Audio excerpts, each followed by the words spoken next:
Hey, this is Matt coming to you up close and personal.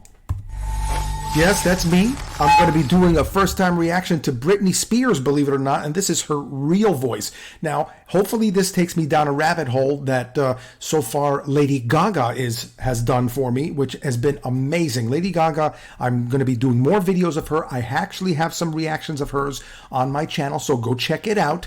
But this is the first time I'm doing a Britney Spears, and I'll be honest with you, as a little hooty-tooty, jazz saxophonist, composer myself, when I listen to this, usually Britney Spears doesn't appeal to me. It never did. But good music and good musicians are just, that's what they are, man. So, and everybody does what they got to do for their own reasons. Maybe Britney Spears is like the real deal. And you know what? Even if she isn't, it's okay by me. I'm not going to beat her up. But I am curious. So let's get right to it, shall we? Boom.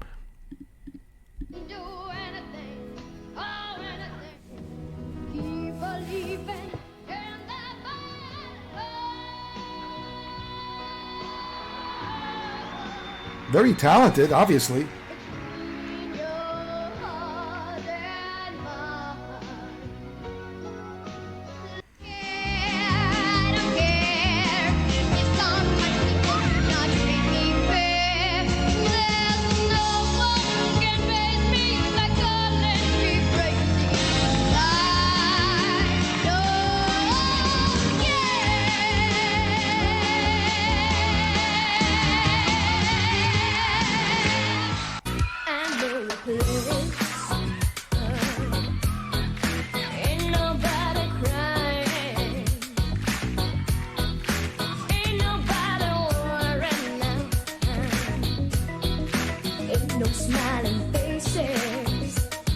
No, wow.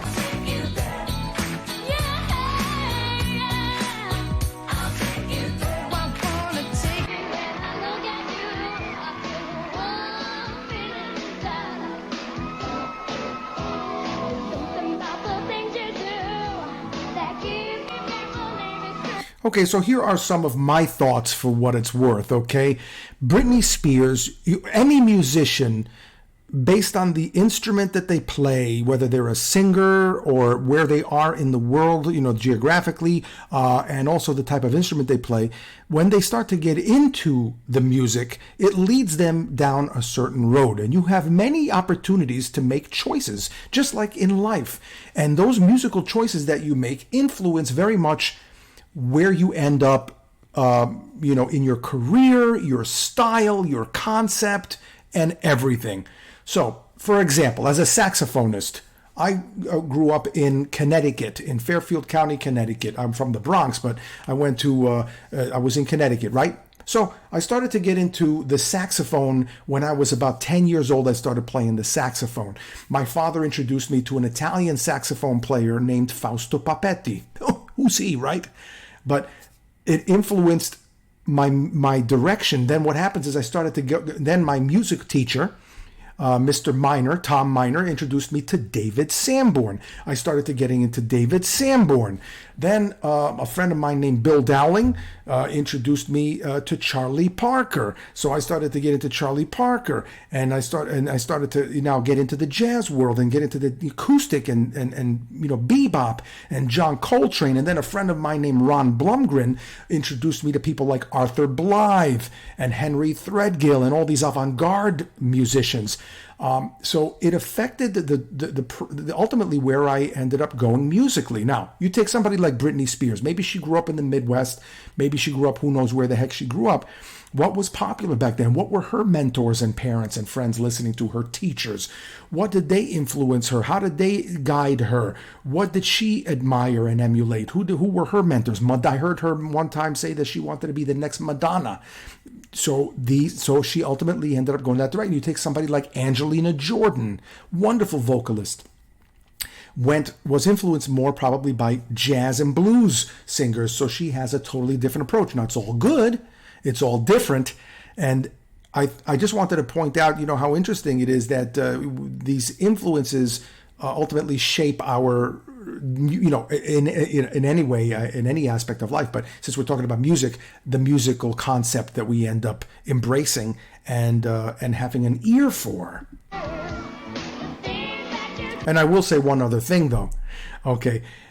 I am grateful for my friend Bill Dowling and Rob Blumgren and some of the other guys who introduced me to some of the heavier jazz, because had they not, and had I stayed only on the path of smooth jazz with the David Sanborn approach, I don't know that I would have dug as deep as I ended up digging into the music and learning all the technique that I, ultimately learned, and all of the different colors and different styles and different ways to play the saxophone. And, and for that reason, when I listen to somebody like Britney Spears, hey, who's to say that if she didn't get into some of the deeper vocalists with incredible technique like Lara Fabian or,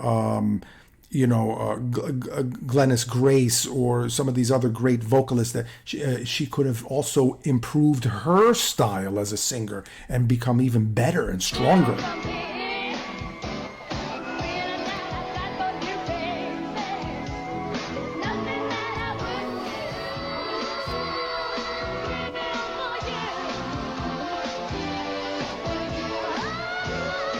Great song, by the way.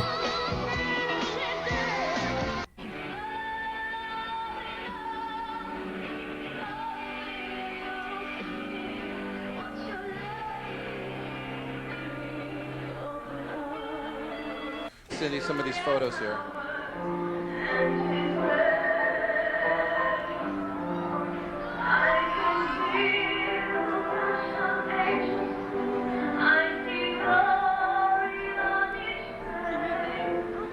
This is Britney at 14, I believe. Yeah, I was 14. that was just before she signed her Right before I contract. left. Yeah.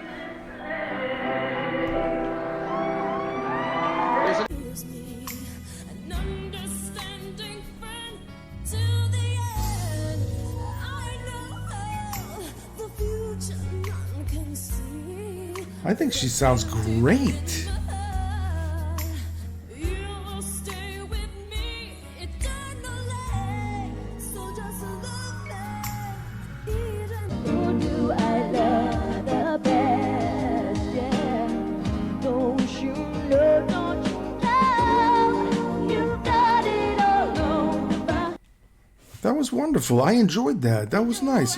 I was expecting to hear more clarity and sharper, the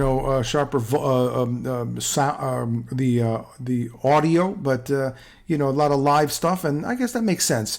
Look, I'm not criticizing her. That's not my role with my channel. I'm not a critic, although sometimes I do criticize because, I don't know. I get a kick out of that. There's a little bit of a kick out of being a critic. I feel like I know something about music that I can talk about it, but I want to be more of a cheerleader.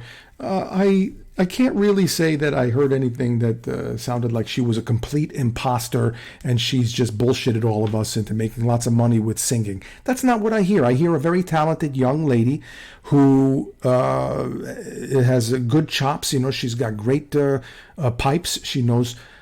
She knows how to use her voice in a certain way. Obviously, as she matured and got older, she probably did get better.